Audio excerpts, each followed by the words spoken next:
ఈరోజు మనలో కొంతమంది అనారోగ్యం గుండా వెళుతున్నారు. ఎంతకాలం ఈ అనారోగ్యం? చచ్చిపోయేంత వరకు ఈ అనారోగ్యం నన్ను విడిచిపెట్టదా? ఈ రోగం నన్ను విడిచిపెట్టదా? చచ్చిపోయేంత వరకు ఈ ఆర్థిక సమస్యలు నన్ను విడిచిపెట్టవా?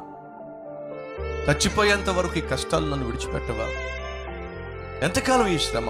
ఎంతకాలం ఈ కష్టం? ఎంతకాలం ఈ బాధ? ఎంతకాలం ఈ అప్పులు? ఎంతకాలం ఈ ఆర్థిక సమస్యలు? ఎంతకాలం ఈ అవమానాలు? ఎన్నెన్నో ప్రశ్నలు నిన్ను ఉక్కిరి బిక్కిరి చేస్తూ ఉంటాయి. అయినప్పటికీ నువ్వు శ్రమ గుండా, కష్టం గుండా, ఇరుకు ఇబ్బంది గుండా, వ్యాధి బాధ గుండా వెళుతున్నప్పుడు సహజంగా సాధారణంగా నీకు వచ్చే ప్రశ్న, హౌ లాంగ్? ఎంతకాలం? సమాధానం ఏమిటి?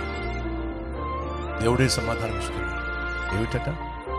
కొంచెం కాలం, కొంతకాలం అయిన తరువాత ఆయనే సర్వకృపనిధి అగు దేవుడు మనలను స్థిరపరుస్తాడట, మనలను బలపరుస్తాడట. దేవునికి మహిమ కలుగునుగాక.